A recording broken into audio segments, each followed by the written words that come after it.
Okay guys, welcome to today's video where we're going to be talking about Carvana.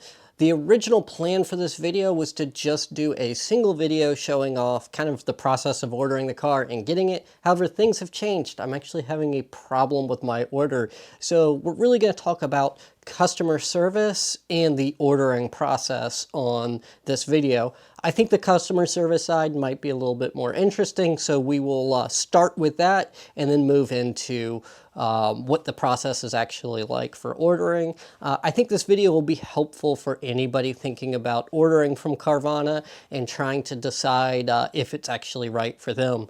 I'm going to do my best to have an unbiased video here. However, I am having a problem with my order, so keep that in mind as you watch this video. I definitely plan on doing a second part to this video where we'll show off the car when it gets delivered, if that happens, or if there's some sort of conclusion to my customer service that leads to not getting the vehicle. Still do a part 2 on the video doing that. The exciting part is I ordered a Polestar 2, which is kind of, if you're not familiar with Polestar, that's the electric slash performance brand from Volvo. And also for my regular viewers, try to stick around to the end of the video so that way you can get an idea of what's going on with the channel and why it's kind of been a while since I've done a video.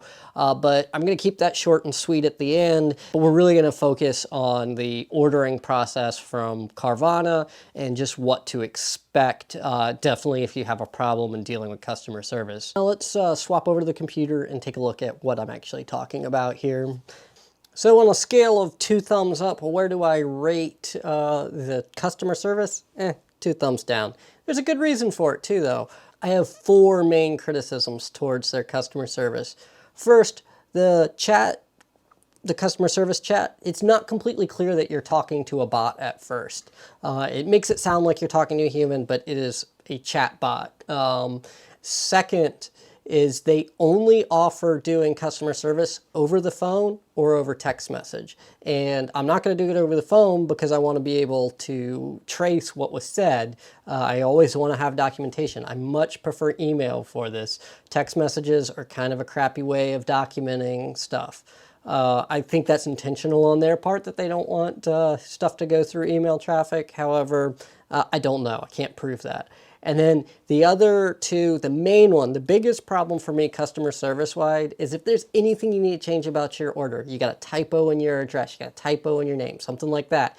If you click that edit order button, it's going to bump you. You lose your position. See, I'm not actually going to click the confirm, so that way I don't lose my spot. But if you have any problems with your order and you have to edit it, it's going to release your delivery date, and somebody else can try to order your car during that period if you don't do it within a timely manner.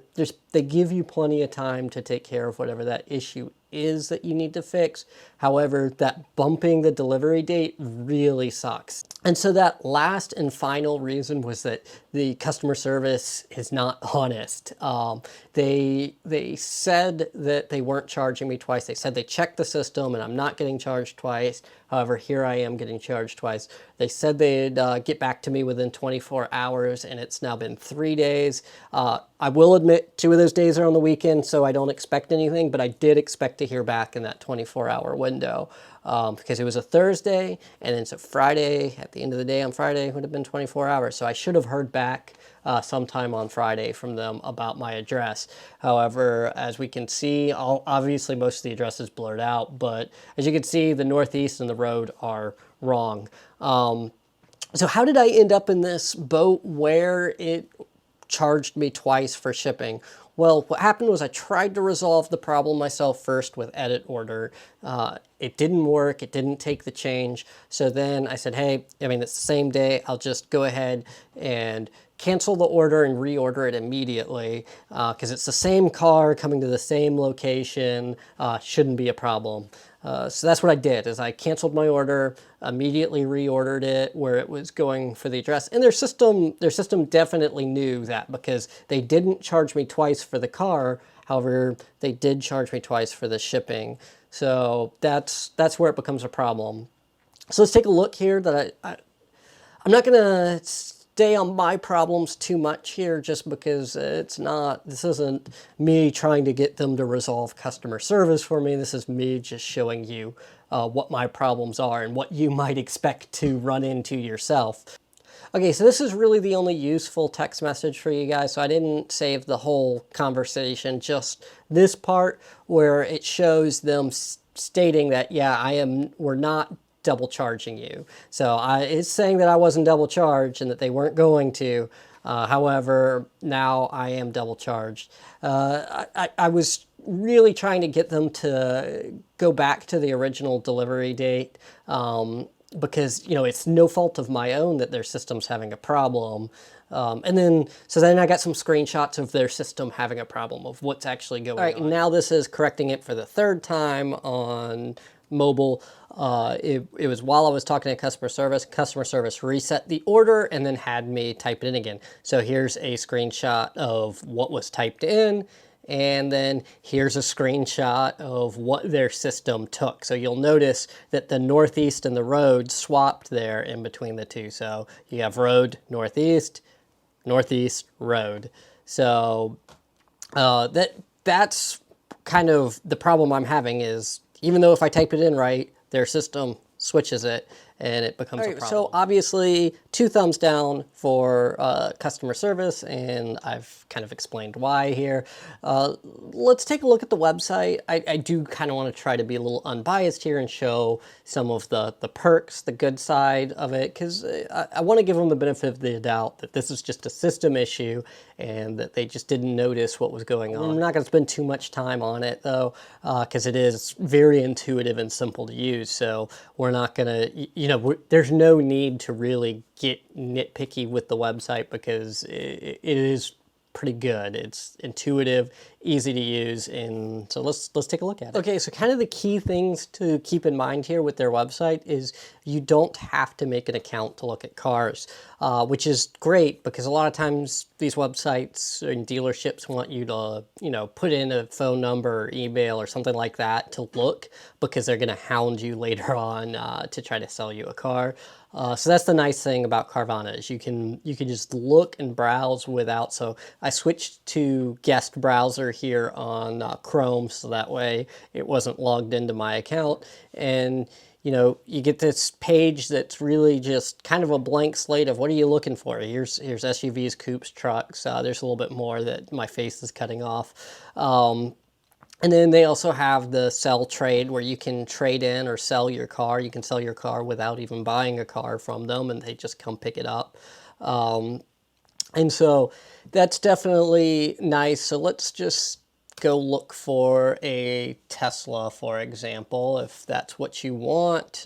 Tesla Model 3, because there'll be a lot of those. And so we can pull up the car, and then you have this browser. So again, it's not making me sign in, and I can see exactly what it'll cost and kind of give you an idea of when it'll show up and how much shipping is. See, some of these are already local, so there's no charge on shipping, and some of them are far away, and shipping is kind of expensive.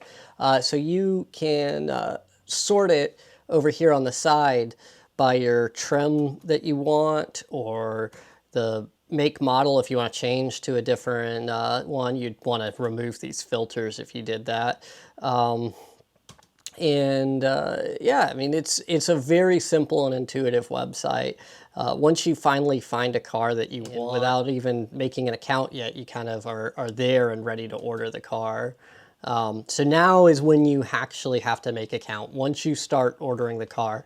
The only thing that you're not seeing right here is your tax and your tax title. So it is going to go up once you click that button with the tax and title. It's just based on what the tax and title fees are in your area. It's really clear just by browsing the website that Carvana has no clue what they're actually selling on a lot of their cars. If you look at the photographs, which are photographs of the car, you'll see features a lot of times that aren't specified. And I've read from reviews online that you'll sometimes get written written specified features that were not actually on the car too. So that is kind of my first and main caution here, is any of the things outside of what the mileage is and kind of like the obvious wear on it, they're clueless to it. So definitely be ready to go for a fine-tooth comb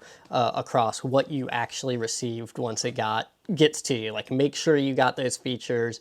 One of the other things is it says, you know, like, oh, by the way, just because it was sold with these features doesn't mean it still has them, like say the original tires and stuff like that, which, yeah, obviously those may not be there, but it's kind of shady of Carvana to have that kind of covering themselves of like, yeah, it was sold with these features and we're just going by the RPO codes in the glove box and that's it. But it's also obviously aren't going by RPO codes, because you get a lot of them where it's listed as this, that, and the other, and then it's not. Like my car that I ordered, I'm curious to see if it has it or not.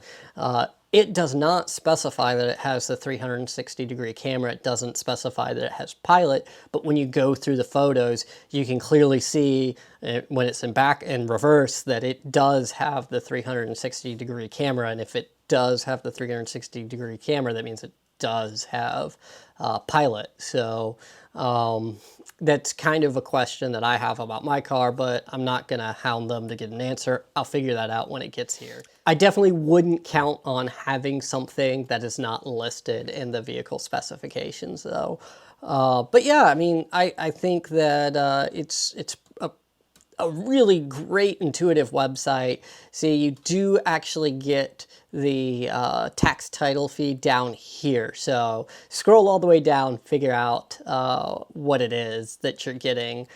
Don't just click the get started there and then be shocked at the sticker price there. But yeah, I mean, definitely, it's as simple as it looks. Another downside that I have to their website, another con that I give it, is when you're prompted to do the insurance, because you have to have your insurance taken care of beforehand, you kind of are left out in the they want to sell you the insurance through Root. I don't know if Carvana owns Root or if it's just a partnership they have. Don't know the details there, but they want to sell you insurance through Root, and so it's kind of hidden the skip ordering from Root. And then once you do get to the page, they still kind of try to sell you Root again, and then really small text gives you the VIN number, so that way you can order insurance somewhere else, and then you upload your documents, which is what I did. I get my insurance through USAA, so I just went that route. But that I found a little shady as well, that they kind of like hid ordering your own insurance instead of making it really big and obvious of like, skip Root and don't try to sell me it again when I'm trying to get my VIN number to do that. So those are kind of the cons that I have there on the website, is just like the not showing you all the features that the car definitely has or definitely does not have, and then not showing you easily getting your own insurance. Other than that, I mean, it's amazingly fast and simple to order a car. I was kind of shocked at how quickly I was able to do it. I paid cash. I didn't do the financing, so I don't know exactly how the financing process works with them. Paying cash, use a third-party intermediate for doing the cash. So you can either use that third party where they can log in directly to your account and remove it, which I don't ever sign up for that, or you just do it like a regular transfer where they put the couple of cents in, and then you have to confirm what that was, and then they can withdraw from there. So that's how I did it. So with the routing number and checking, kind of like writing a check. Okay, so for everyone that was here just to watch the Carvana review, I hope you guys enjoyed it. I hope you get a better idea of how customer service might go for you if you have a problem, and also got a nice little taste of what the website's like. Like I said, it's a quick, easy to use website, very easy to find a car that you want, very easy to order the car, and they provide a lot of photos, so you have like some level of confidence of what's actually showing up physically. Definitely I wouldn't trust what is listed in the specifications to actually include everything that's there from previous reviews that I've read and from the photographs of the car I ordered versus what was listed in the specification. So that specification list is probably not accurate. Carvana seems to not have a good idea of what they're actually selling. That does not give me a warm and fuzzy about it knowing about all problems, so I would definitely look at the car with a fine-tooth comb once it gets there. You do have that 7-day return window where it's kind of no questions asked returns, and from what I've heard, they like to negotiate to get you to keep the car in that window. That's one of my friends has purchased a car through Carvana in the past, so I've kind of gone off of what other people have told me. I am really looking forward to this car, and so I'm really looking forward to doing part 2 of this video, which will hopefully be looking at the car and driving it around and checking to see like were the features right, stuff like that. So I'm definitely looking forward to making part 2. Hopefully part 2 is not me going, yeah, I had to cancel the order because I couldn't get through to customer service. I couldn't take care of this. So yeah, hopefully that's not the resolution of this. Hopefully I end up getting this car. Okay, now for my regular viewers of the channel, what's been going on? What's going on all this time? Well, I've been super busy at work. We had this program that was really behind, and I was working a lot of overtime with that, and I was just working really hard while I was at work. So when I got home, I just didn't have the energy to come out here in the office, and then my office became piled up with projects and stuff that I needed to finish. And I really couldn't even set up a tripod, and I definitely can't set up a camera that's looking too far back there. I'm sure the regular viewers notice that the PMD2 cabinet's sitting like right there because I've been working on a lot of railway cards, and I owe the railway a bunch of cards. I need to get them done. But I am planning on revisiting some old projects. I'll probably revisit this J1850 variable pulse width project. I actually still have not been able to get this to read. Maybe if one of you viewers have got it to read, let me know. Elsewise, I'll just be doing some more writing. I actually haven't even tried getting it to read yet because I sold all of my built up ones quite a while back and just haven't had a chance to put one together to try to even do that. So I'm going to build another one of these and try to read from it, but I can't guarantee that I'll be able to do that. But it's been probably a year since I've even had one, so I'll be building one of these, and then we're gonna wrap up the battery powered solder station. I know I keep talking about wrapping this up, but I finally have what I need to hook up the battery pack to it. The power supply's tested and working, so I really just need to do some mechanical stuff and wrap that project up, and then that will be done. I have some software I've been writing and some other projects that I finished in the background. I've really been, one of my big projects I've been doing since I haven't been doing videos is just like honing my software writing skills, because I've been doing some software writing at work, and I've really been trying to hone those skills and get some other stuff going. So I have a lot coming to the channel, and I'm really hoping to at least produce a couple of videos a month at this point. So hopefully we'll get back into the swing of making videos. I think my next video will be wrapping up the soldering station, and then after that should be the second Carvana video. So I hope you guys like this video. I can't wait to see you guys in the next one.